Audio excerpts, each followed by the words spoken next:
I totally get what he's saying, but it's so hard to kind of talk and not feel like, you're screwing it up for everybody. But this is just my way of thinking outside the box, going at it with his approach. But I think it's more, for my picture, I think it's more fitting, and for the way I love, like on his pants right there. So what I did was I put a layer of that quin orange, and then I took the sandpaper and I like sanded it off, and then I put like another thick layer of that orange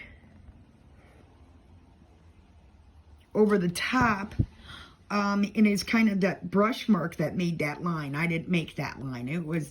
I'm literally leaving brush marks in there.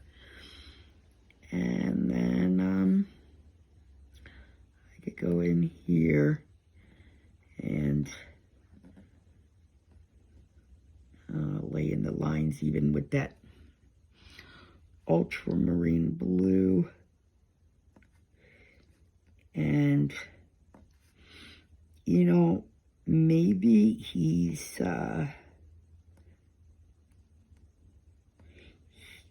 has his, like, a method down of the way he works from back to front. And I am such a person that works all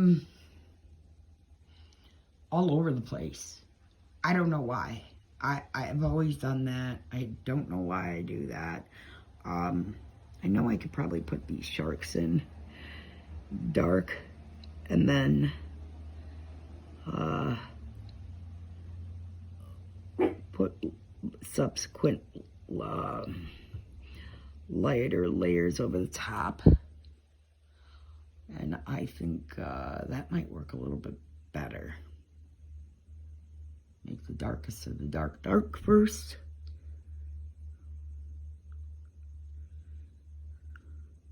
And plus, now I have a blue layer to kind of work over. So I might do that first. Put in my shark first. Put in my waves. Put in my lighter layers over the top. So there you go.